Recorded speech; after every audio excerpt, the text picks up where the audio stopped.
तो बच्चों, पिछले लेक्चर में हमने विद्युत रासायनिक श्रेणी याद करने की एक बढ़िया सी ट्रिक बताई थी और मुझे विश्वास है कि आप लोगों ने उस ट्रिक का उपयोग करके विद्युत रासायनिक श्रेणी को याद कर लिया होगा। तो चलो, क्या बेनिफिट इसका मिलने वाला है उसको मैं दिखाऊंगा।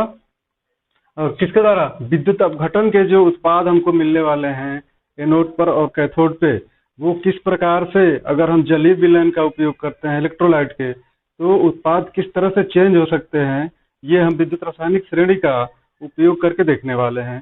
ठीक है, लेकिन उससे पहले मैं थोड़ा सा बता दूं, विद्युत रासायनिक श्रेणी याद हो गई है तो इसकी कुछ विशेषताएं हैं, तो थोड़ा विशेषताओं पे फोकस कर दिया जाए तो ठीक है। विद्युत रासायनिक श्रेणी की विशेषताएं, विद्युत रासायनिक श्रेणी की विशेषताएं विशेषताएं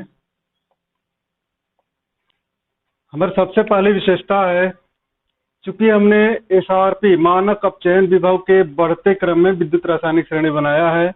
हाइड्रोजन का बता चुका हूं कि इसका मानक अपचयन विभव 0.00 वोल्ट प्राप्त होता है।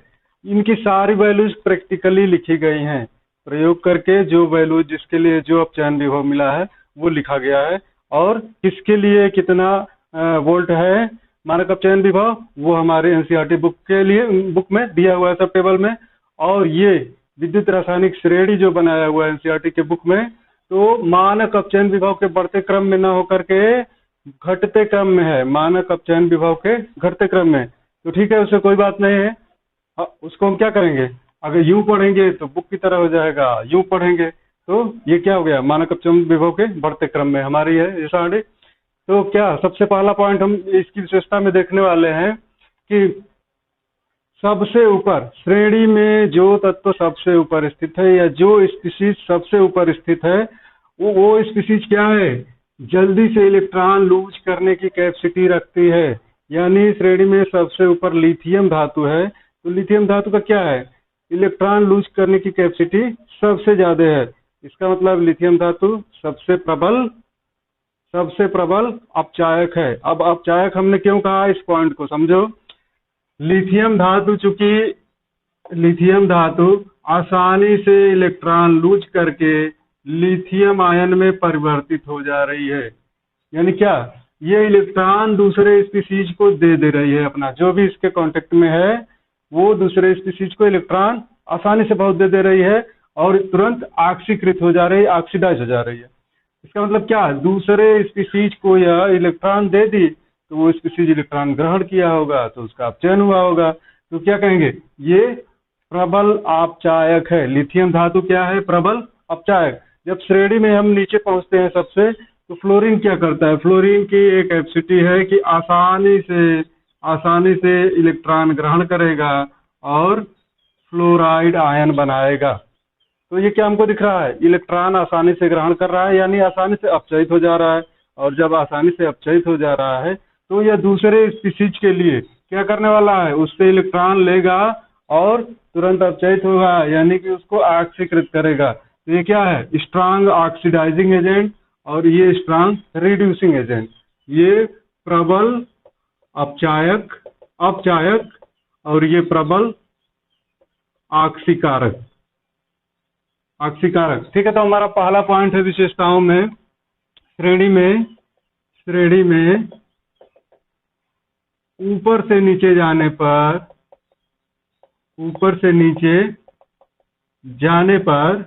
तत्वों के धन विद्युतीय लक्षण घटते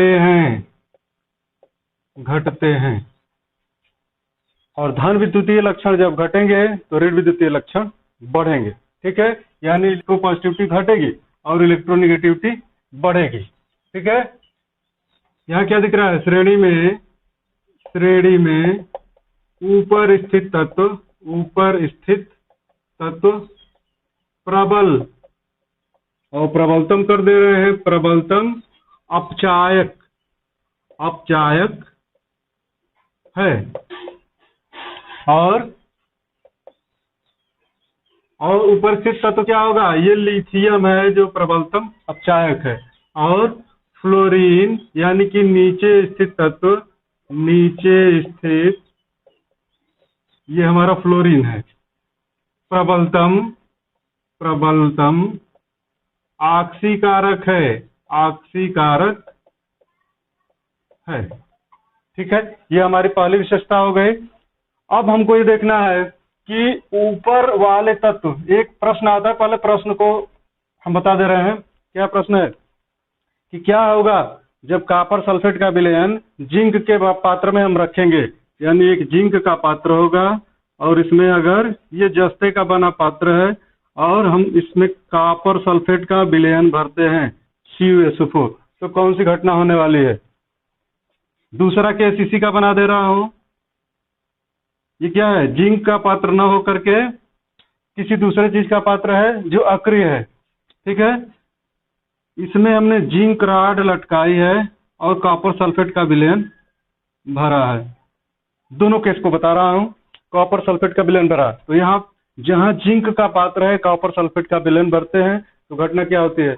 धीरे धीरे धीरे धीरे जिंक क्या करता है? कॉपर आयन को रिप्लेस करना शुरू करता है और स्वयं जिंक आयन के रूप में विलयन में आने लगता है और धीरे धीरे जो कॉपर सल्फेट का नीला रंग है गायब हो जाता है। उसी तरह अगर इस रॉड को भी लटका देंगे तो यहाँ से क्या होंगे? जिंक के आयन कॉपर सल्फेट के विलयन में आएंगे, कॉपर को रिप्लेस करेंगे और जिंक सल्फेट के रूप में विलयन धीरे धीरे परिवर्तित होने लगेगा, कॉपर सल्फेट का नीला रंग गायब हो जाएगा। क्या दिख रहा है? यहाँ जिंक हमारे 8 नंबर पे है और कॉपर हमारा कहाँ है? 16 नंबर पर, यानी कॉपर नीचे है। तो ये दूसरी हमारी क्वालिटी है विशेषताओं में कि विद्युत रासायनिक श्रेणी में ऊपर स्थित तत्व अपने से नीचे स्थित तत्वों को उनके साल्ट के सोल्यूशन से रिप्लेस कर देते हैं, यानी उनके लवण के जलीय विलयन से विस्थापित करते हैं, प्रतिस्थापित करते हैं। ठीक है, तो दूसरे पॉइंट को हम लिख रहे हैं, श्रेणी में ऊपर स्थित तत्व अपने से नीचे स्थित तत्वों को उनके लवण के विलयन से विस्थापित कर देते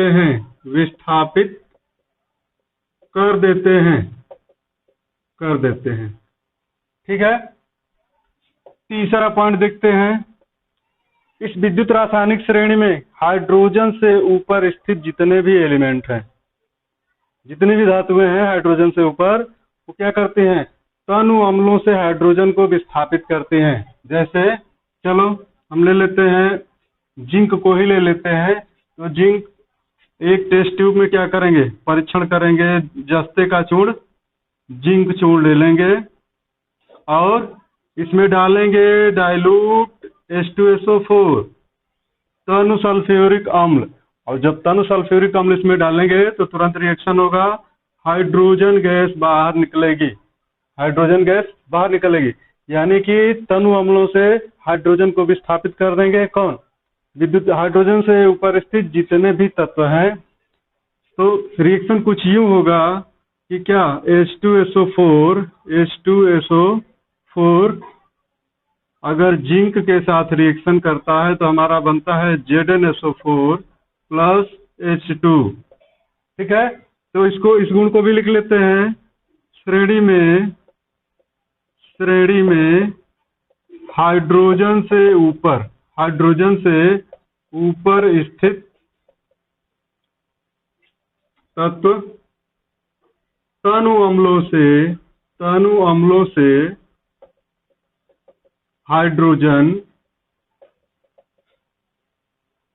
हाइड्रोजन गैस विस्थापित करते हैं। ठीक है, तो ये विद्युत रासायनिक श्रेणी की विशेषताएं थी। अब हमको क्या चलना है? अपने मुख्य टॉपिक विद्युत अपघटन के उत्पाद की तरफ बढ़ना है। तो चलो ठीक है, विद्युत अपघटन के उत्पाद को देखते हैं। तो बच्चों, हमने विद्युत अपघटन की क्रिया में NaCl के गलित विलयन का एग्जाम्पल दिया था कि जब NaCl के गलित विलयन की इलेक्ट्रोलिसिस कराते हैं तो उसमें हमको एनोड पर क्लोरीन गैस और कैथोड पर सोडियम धातु प्राप्त होती है। एक बार और याद करा दे रहा हूं तुम लोगों को, क्या है, एक पात्र में एनोड और कैथोड लगे हैं, एनोड और कैथोड। एनोड वो होगा जो पॉजिटिव पोल होगा, कैथोड वो होगा जो नेगेटिव पोल होगा। ये हमारा पॉजिटिव, ये नेगेटिव। ये क्या हो गया, ये हमारा है कैथोड और ये है एनोड। ठीक है। NaCl का गलित विलयन है, NaCl का, यानी कि इस विलयन में दो ही स्पीशीज मौजूद हैं। ये इलेक्ट्रोड जो लगाया इनर्ट है, अब क्रिया में भाग नहीं लेगा, प्लेटिनम या गोल्ड का इलेक्ट्रोड है। तो दो ही स्पीशीज हैं इसमें, एक है Na+ और दूसरी है Cl-। दो स्पीशीज हैं जब सोल्यूशन में, तो क्या होगा, जब भी विद्युत धारा प्रवाहित की जाएगी सेल में, तो जितने भी धनायन हैं वो ऋण ध्रुव की तरफ जाएंगे। ये हमारा ऋण, ये धन, तो ऋण ध्रुव की तरफ, यानी कैथोड पर सोडियम जाके मुक्त हो जाएगा, निक्षेपित होगा, और धनात्मक इलेक्ट्रोड पे ऋणायन जाके मुक्त होंगे। तो कैथोड पे क्लोरीन गैस मुक्त होने वाला था। ठीक है। अब चलो, अब हमको ये दिखाना है कि NaCl के यहाँ क्या किए थे, गलित विलयन था। गलित विलयन की जगह पे हम यूज करने वाले हैं NaCl किस रूप में, जलीय विलयन के रूप में यूज करने वाले हैं, यानी एक्वस सोल्यूशन। और एक्वस के लिए हम दो केस लेंगे, एक तनु विलयन और एक दूसरा सांद्र विलयन। तो सबसे पहले हम तनु विलयन का केस लेंगे। पहला केस हमारा होगा NaCl का तनु जलीय विलयन, डाइल्यूट सोल्यूशन ऑफ NaCl है। तो इसमें हम इलेक्ट्रोलिसिस कराएंगे, तो अब क्या हमको मिलने वाला है, इसमें H2O भी है, एक्वा सोल्यूशन है तो H2O भी है। और H2O के लिए दो केस हैं, क्या, कैथोड पे यह रिड्यूस भी हो सकता है, अपचयित भी हो सकता है, और एनोड पर यह ऑक्सीकृत भी हो सकता है। क्यों, दो वाटर लिखा गया है, H2O रिडक्शन वाला, तो यानी कि कैथोड पे जो क्रिया होगी उसके लिए हमारा H2O ये है, और इसके लिए नंबर दिया गया 7 नंबर। दूसरा, एनोड पे जो H2O ऑक्सीडाइज होगा उसके लिए 20 नंबर है, ये ऑक्सीडेशन के लिए H2O है। तो इन दोनों को अब लेके चलते हैं और देखते हैं कि क्या हमारा कैथोड एनोड प्रोडक्ट मिलने वाला है। तो यहाँ हम लिख ले रहे हैं एनोड और दूसरी जगह कैथोड। एनोड हमारा है पॉजिटिव टर्मिनल, कैथोड है नेगेटिव टर्मिनल। एनोड पे ऑक्सीडेशन होता है, ऑक्सीडेशन, और कैथोड पे रिडक्शन। ठीक है। चलो, ऑक्सीडेशन किस स्पीशीज का होगा, जहां मानक अपचयन विभव जिस स्पीशीज का कम होगा उसी का एनोड पे ऑक्सीडेशन होगा। तो ऑक्सीडेशन के लिए मानक अपचयन विभव कम, जिसका मानक अपचयन विभव कम होगा उसका ऑक्सीकरण होगा, और कैथोड पे जिसका मानक अपचयन विभव अधिक होगा उसका कैथोड पे अपचयन होगा। ठीक है। तो प्रश्न में देखते हैं क्या क्या है। एनोड पे क्या मिल, एनोड पर आने वाले हैं हमारे दो स्पीशीज, और दो स्पीशीज वो जिनका ऑक्सीडेशन होने जा रहा है। ऑक्सीडेशन किसका, एनोड पर पहले NaCl के विलयन से क्लोराइड आयन, क्योंकि ये पॉजिटिव पोल है तो क्लोराइड आयन आएंगे। और दूसरा क्या है, इसमें जल मौजूद है और ऑक्सीकरण के लिए जल का नंबर है 20, यानी कि क्लोराइड आयन आएगा और H2O आएगा। ठीक है। अब दोनों में से एक 20 नंबर, दूसरे का 21 नंबर है। इसका वाटर का हमारा 20 नंबर है और क्लोरीन के लिए 21 नंबर है, जहाँ से क्लोराइड आयन प्राप्त हो रहा है। तो मानक अपचयन विभव जिसका कम है उसका यहाँ पे ऑक्सीकरण होने वाला है। तो मानक अपचयन विभव जल का कम है, तो यहाँ पे जल का अपचयन ऑक्सीकरण होगा, क्लोरीन का ऑक्सीकरण, क्लोराइड आयन का ऑक्सीकरण नहीं होगा। तो ठीक है, जल का ऑक्सीकरण होता है तो हमको क्या प्राप्त होती है, ऑक्सीजन गैस प्राप्त होती है। तो इस इक्वेशन को लिख दे रहे हैं, इसका ऑक्सीकरण होगा, इसका नहीं होगा। इसके लिए हमारा इक्वेशन था, तुम लोगों को याद होगा कि H2O का जब ऑक्सीकरण होता है तो हमको ऑक्सीजन गैस प्राप्त होती है, ऑक्सीजन गैस मिलती है, प्लस क्या रिलीज होता है, 4 इलेक्ट्रॉन प्लस 4H प्लस। तो क्या हमको उत्तर मिला, एनोड पर ऑक्सीजन गैस रिलीज होगी, एनोड पर। तो यह हमारा आंसर मिलेगा, एनोड पर ऑक्सीजन गैस मुक्त होगी, मुक्त होगी। और हमने केवल NaCl लिया था तो हमको क्लोरीन गैस मिल रही थी। तो यहाँ अंतर स्पष्ट हो गया कि विद्युत रासायनिक श्रेणी के प्रयोग द्वारा ही हमको पता चल सकता है कि एनोड और कैथोड प्रोडक्ट क्या मिलने वाले हैं। ठीक है, चलो एनोड प्रोडक्ट देख लिए, अब कैथोड प्रोडक्ट को देखो। कैथोड पे कौन सी स्पीसीज आने वाली है, ऋण ध्रुव है, तो इस पे सोडियम आयन आने वाला है। और दूसरा क्या, दूसरा एक H2O, क्योंकि इसका ऑक्सीडेशन भी होता है और रिडक्शन भी होता है। तो H2O की कौन सा आएगा, रिडक्शन वाला, यानी कि वो वाटर जिसका अपचयन होना है, और उसके लिए नंबर है हमारा 7 नंबर। ये कैथोड पर आने वाला सोडियम आयन और H2O के लिए हमारा नंबर मिल गया है 7 नंबर, जिसका अपचयन होना है। और सोडियम आयन के लिए कितना नंबर है, देखो यहाँ 4 नंबर, 4 नंबर। अब क्या है, अपचयन किसका होगा, जिसके लिए मानक अपचयन विभव ज्यादा है। तो मानक अपचयन विभव किसके लिए ज्यादा है, H2O के लिए, क्योंकि बढ़ते क्रम में लिखा है। यानी कि कैथोड पर H2O का ही रिडक्शन होगा, सोडियम आयन का रिडक्शन नहीं होने वाला है। ठीक है, तो हमको क्या प्रोडक्ट मिल रहा है, जब H2O का रिडक्शन होता है तो उसके लिए अभिक्रिया हमने लिखा था कि 2H2O क्या करेगा, 2 इलेक्ट्रॉन ग्रहण करके क्या बनने वाला है, हमको H2O के रिडक्शन में हाइड्रोजन गैस मिलती है। और क्या मिलता है, दूसरा 2OH माइनस। तो यहाँ पे हमको क्या दिख रहा है, साफ साफ क्या, कि हाइड्रोजन गैस और OH माइनस आयन मिल गए। तो इसके लिए आंसर हमारा क्या मिलने वाला है, कैथोड पर हाइड्रोजन गैस मुक्त होगी, मुक्त होगी। तो चलो अंतर एकदम स्पष्ट हो गया होगा कि विद्युत रासायनिक श्रेणी का प्रयोग किए बिना हम एनोड और कैथोड के प्रोडक्ट को नहीं जान सकते हैं। कब नहीं जान सकते हैं, जब स्पीसीज एक से अधिक हो जा रही हैं। केवल एक ही स्पीसीज है तब कोई दिक्कत नहीं है, लेकिन एक से अधिक हो जा रहे हैं तब प्रॉब्लम है। अब हम लोग क्या करेंगे, तनु की जगह सांद्र जलीय विलयन लेने वाले हैं। तो सांद्र जलीय विलयन लेके देखते हैं कि सांद्र लेने पे क्या होता है। NaCl का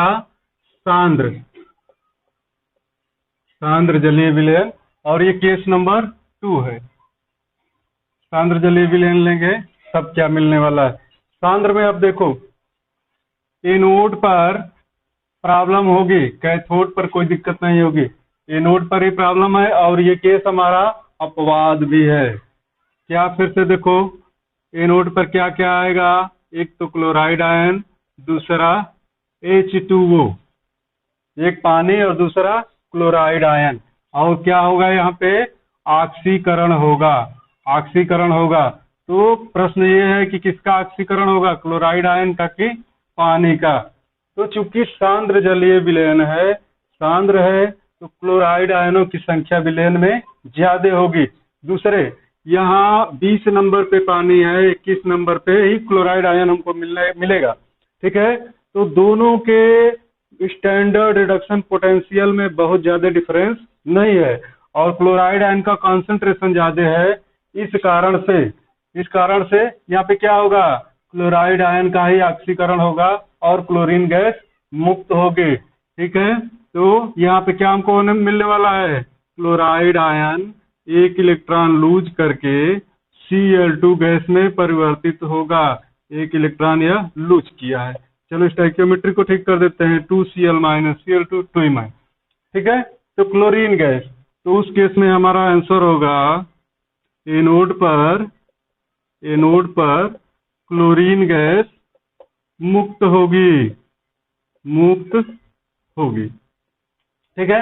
और कैथोड के लिए कोई दिक्कत नहीं है, जो पहले मिल रहा था वही मिलने वाला है। यहाँ पे हमारा आएगा सोडियम प्लस आयन और H2O रिडक्शन वाला यानी 7 नंबर, सोडियम आयन 4 नंबर। तो क्या होगा, ये चूंकि 7 नंबर पे है, ये 4 नंबर पे है, और अधिक किसका है, ज्यादा डिफरेंस है यहाँ पे मानक अपचयन विभव में। तो जिसके ज्यादा अंतर वाला यानी H2O का ही रिडक्शन होगा, और H2O का रिडक्शन होगा तो ठीक इससे पहले हमने जो रिएक्शन बनाया था, H2O के रिडक्शन के लिए 2 इलेक्ट्रॉन ग्रहण करेगा, हाइड्रोजन गैस मुक्त होगी। ठीक है, 2OH माइनस। अब क्या होगा, आंसर हम लिखेंगे कैथोड पर H2 हाइड्रोजन गैस मुक्त होगी। ठीक है। तो अगर 2-4 बार अभ्यास कर लिया जाए तो आसानी से बिना इस इलेक्ट्रोकेमिकल सीरीज को यहाँ लिखे हम क्या करेंगे, जान जाएंगे केवल पढ़ के कि हमारा कौन सा स्पीसीज किस नंबर पे है, तो किसका ऑक्सीडेशन या रिडक्शन होगा। ठीक है। तो मुझे उम्मीद है कि तुम लोगों को बढ़िया समझ में आ गया होगा। तो इस क्लास में सिर्फ इतना ही, मिलते हैं अगले क्लास में। धन्यवाद।